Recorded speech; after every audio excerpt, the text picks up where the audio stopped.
So Michael, it sounds like you started this project, and would you like to explain a little bit how you got involved with this and how this grew into what matters?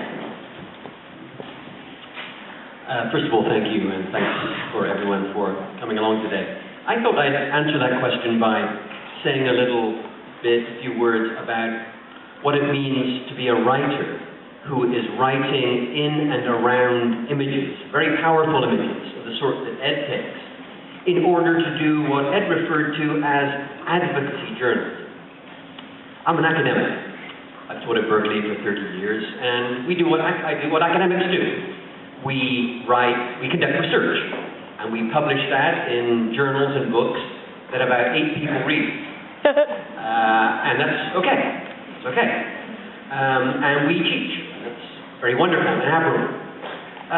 But I think most academics who study some aspect of the world around them would very much like to think that their ideas have traction, right? That they can do something outside of the academy, outside of universities, and you contribute to something in the real world. And I certainly felt that. I'm a scholar of the energy sector. I've been studying for 30 years. What are the consequences and what is the character of using the sorts of energy sources that we do? Right? We have built a whole civilization around hydrocarbons. A century ago it was coal, now it's primarily oil and gas. And my concern then, in working with Ed, was to try to figure out a way, as a writer, that one could draw in a reader and use the power of Ed's images. And I've just flagged 2 things for you. We could maybe talk about this, or at least how we tried to do it in a couple of these books, the What Matter books and the Cursor. And I think our idea was to play around with 2 issues. One is to say, well, okay, if oil and gas is the fuel of our society, it's the fuel of our civilization. You know the story that, in fact, petroleum in particular is the fuel which sustains what we do and sustains our lifestyle. Most of the fuel that the United States consumes, and it consumes 25% of the world's oil, as you know, is for transportation. And for most of us, transportation is indispensable, right? And for a very long time, we have taken for granted the fact that you all can jump into your car, drive up to the gas station, and put gas into your tank, and it's cheap. So I thought, even though we were talking here about a part of the world that many of you probably haven't thought about, don't know very much about, part of West Africa, Nigeria, a major oil producer, which incidentally provides about 15% of all of the oil imported into this country. What I wanted to do was to say, okay, is there something about that experience that can raise, through Ed's images, the costs of depending upon this fuel? And that, in a sense, was the angle that I tried to take in the writing of this. And to do that, I did one other thing. I took up on the idea that didn't come from me, but came from one of our former presidents, George Bush, when he referred in his State of the Union address to the fact that we were addicted to oil. That was the language that he used. So I wanted to say, well, what the hell does it mean to say that we're addicted to oil? If you're addicted to drugs, you're addicted to alcohol, you can be addicted to sex, you're addicted to lots of things. But what does it mean to be addicted, socially, individually, to be addicted to oil? And so I wanted to explore that. And one aspect of being addicted to anything, isn't it, is that it has costs. And sometimes those costs are visible, and sometimes they're invisible.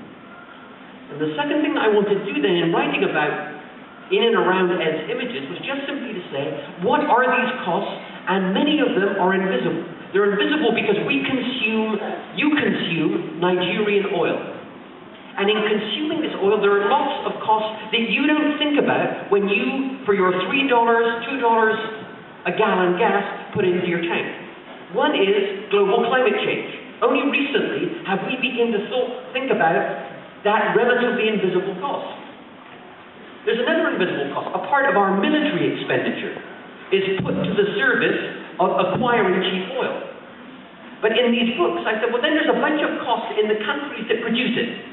And I hope you got a sense from looking at these images what some of those costs are.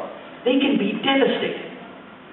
So that was the angle, if you like, that we tried to pursue to do something that Ed called advocacy photojournalism, to try to get people involved, to try to get people to think about things rather differently. And yes, you want to unsettle people. You want to piss people off, you want to get a response, and the hope that people become engaged and want to do something about the addiction or the costs, hidden or otherwise, of depending on this particular fuel.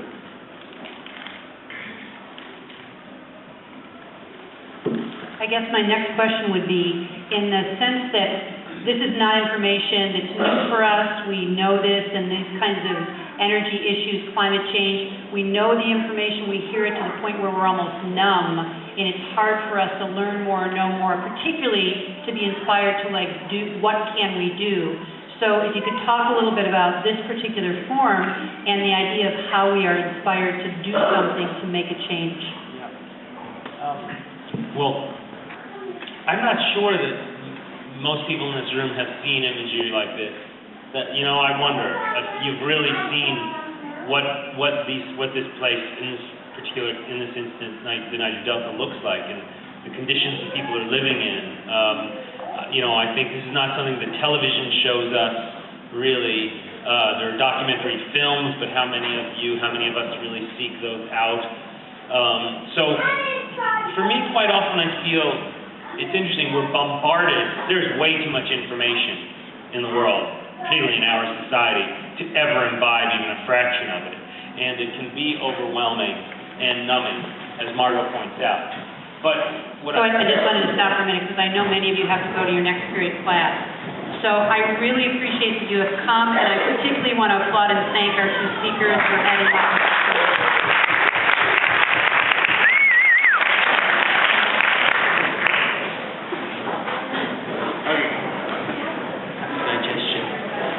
Rapid correction.